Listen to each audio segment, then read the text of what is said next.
Yo, what's good, man? It's me, man. It's your boy Rocco, man. You know we triggering the trap around here, man. Fuck these niggas be lying for, man. Start trapping, nigga. Be you, niggas. You gotta do all that motherfucking fabricating, all that bibbing, nigga. Tell them niggas, let me see the street facts, nigga.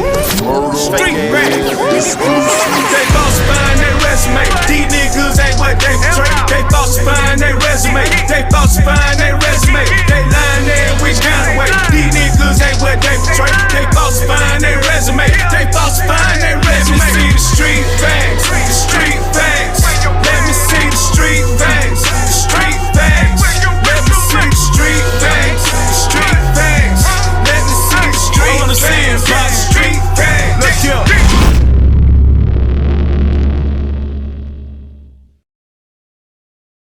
These niggas don't understand that.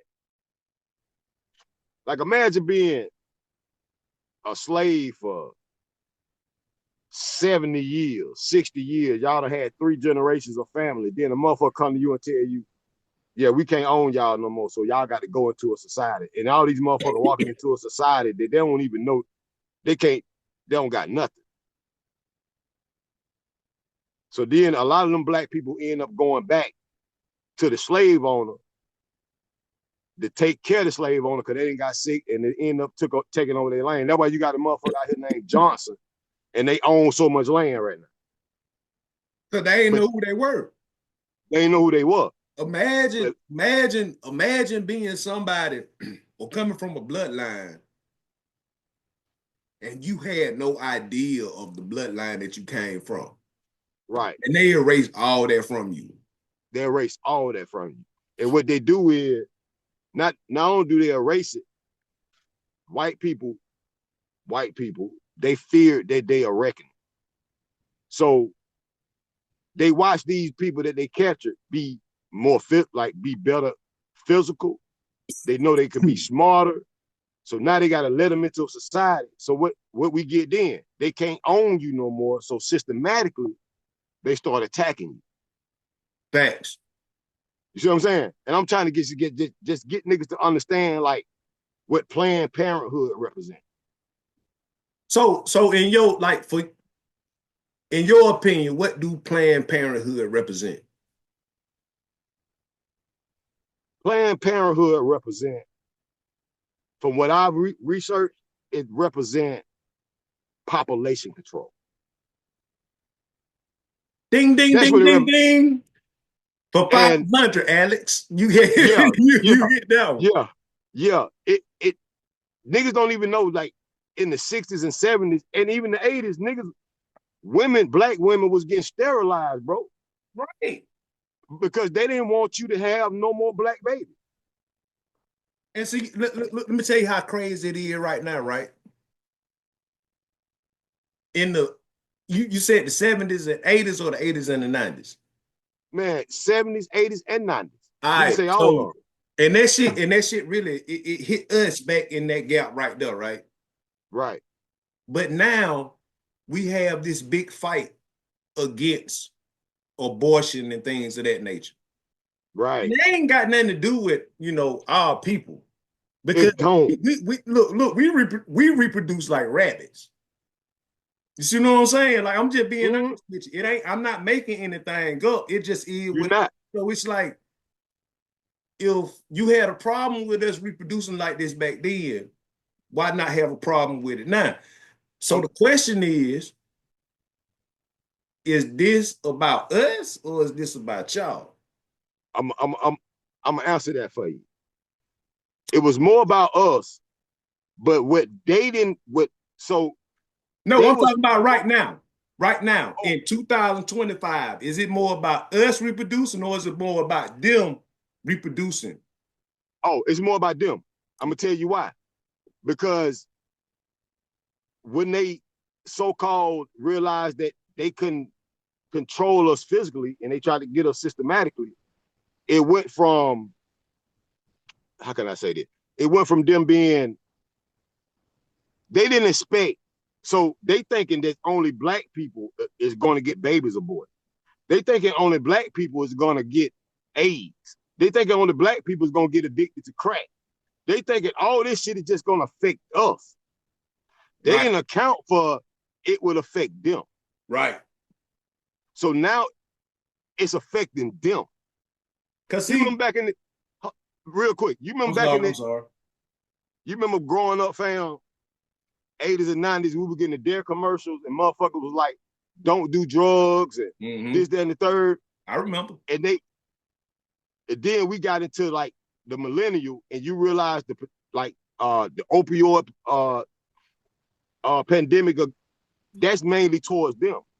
See, when they was telling us don't do drugs, it was whatever, nigga.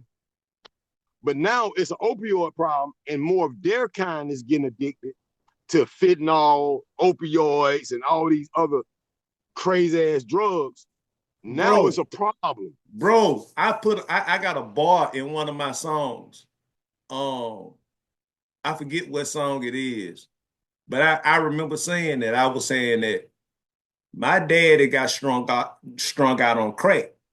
Right. But y'all mama strung out on them pills. Thanks. You see what I'm saying? And it wasn't knocked. It was just calling a spade a spade. It's like what's good for the gander is good for the goose. You see what I'm saying? And see, you can hype this shit up and you can be okay with it while it's affecting us. Right. Then when the game changed and now it's affecting you, it's a problem. You know what I'm saying? I remember being at South Gerard, bro. And motherfuckers called us to the auditorium. Me, Jamel Stevens, all us in this class. We don't know why we there.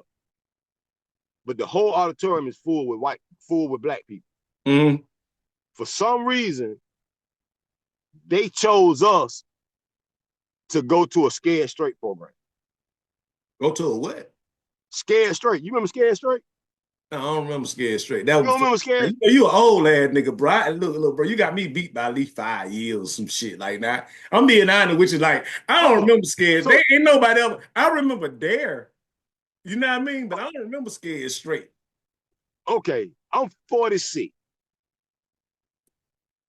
Scared Straight was, they used to pick a nigga up and take you to the goddamn, they drove us to Florida, Jackson. I went to Jackson State Penitentiary. In school? And like, hold on, wait. We can't skip by this. So you was in school and the state of Alabama drove y'all to Florida to scare y'all straight. Bruh, made us, okay, true story. If I'm lying, I'm fucking flying. I guess that's what they say. Made us sit in the electric chair. What? Electric chair, that bitch be like ain't no way you mean to tell me these elected officials in Alabama agree with y'all. Hold on. Come talking loud. Let me make sure I get this shit. Because I got the microphone, they're close to my mouth. So I don't want to talk to them. So you mean to tell me the elected officials in Alabama agreed with the Phoenix City School Board to take y'all to Florida and let y'all sit in the electric chair? That ain't even all. We went to Atlanta and seen a real autopsy, nigga. You seen the autopsy? They a real autopsy. Open. I'm talking about cut a body open. Well, they ain't cut him open. He was already open. He was a nigga who, I think the nigga had got shot a couple times from some gang shit or something. But the message was they were trying to tell us like this would have happened to y'all. Hey man, look, bro, I don't even think what you saying like registers to the viewers that gonna see this. It's like, bro, this is like, what do you expect us to be after that? That's my point.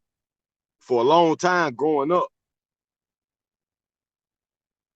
that's what I seen is what I thought. You see what I'm saying? That was it.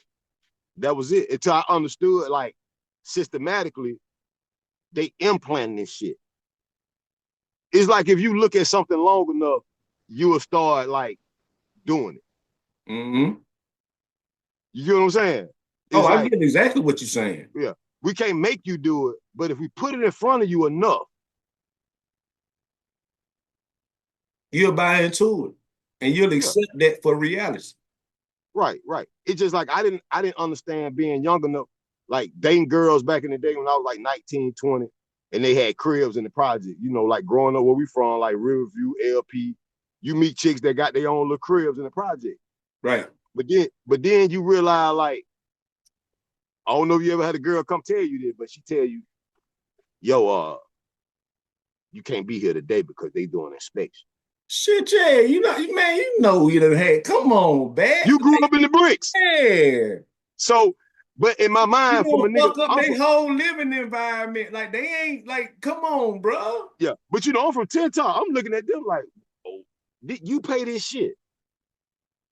Why they got it? Nah, I can't have no man here. Then you understand later on in life that they built that type of system to keep the black man out the home. Right. And a lot of women kind of went with it because it was, you know, it was help. Because I think that's how they tricked us, bro. I'm being honest with you. Like, and it's a lot of different scholars that talk that. That was a systematically preordained ideal. If you do this, that eliminates the man out of the home. You see what I'm saying? Right. You see what I'm saying? No, it made perfect sense. It made perfect sense because you got to think about it. Even going back to the so-called Willie Lynch chronicles or memoirs or whatever, something he said in there that's always stuck with me.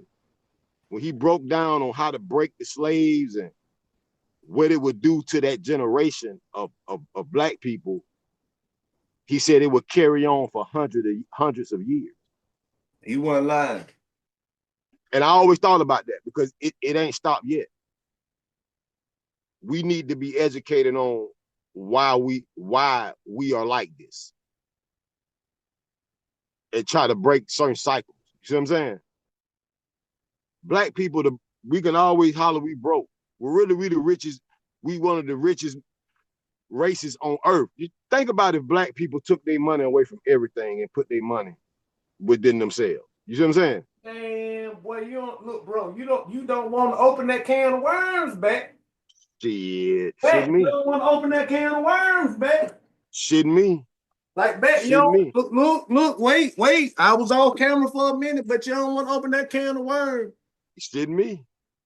But shouldn't me. What I'm gonna say is this right here. Listen, I'm gonna give you an idea. All right, for example, the movie Wicked, right? Right.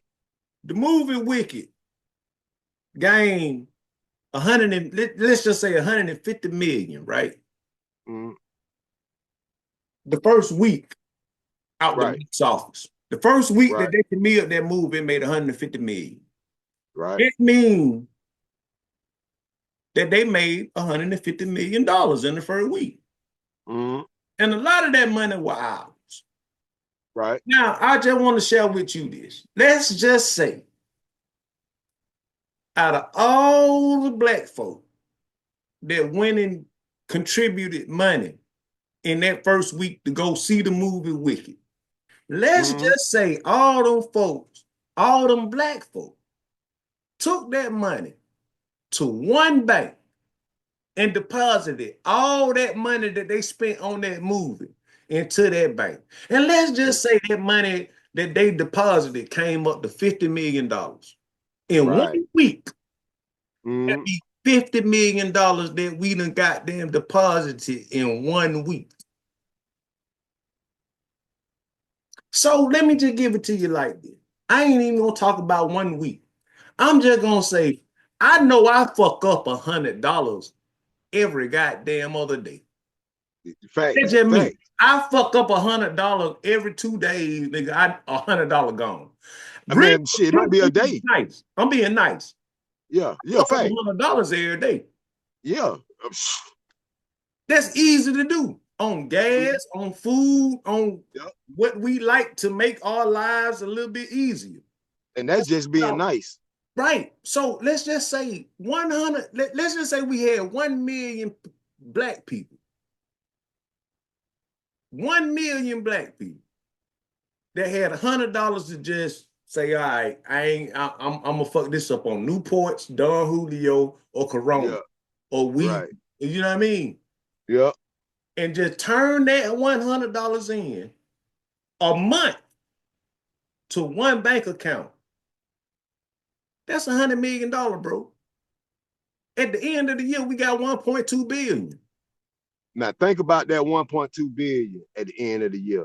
Now think about if black people, if you took the black dollar away from every other thing, from Jordans and fucking, and I buy Jordans, but I'm just saying, if you take away from our hats, Jordans, all these name brand, we would cripple. We would cripple society. We the ones support it. We support it, bro.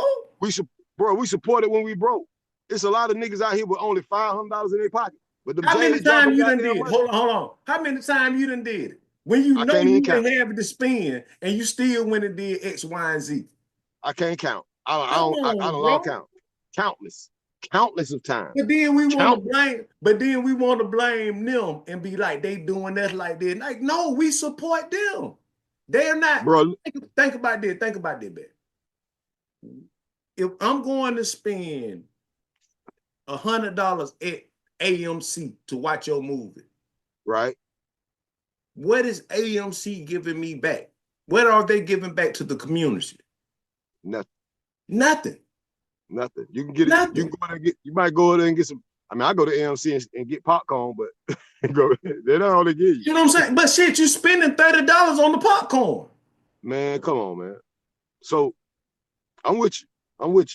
I'm just saying. I'm just saying.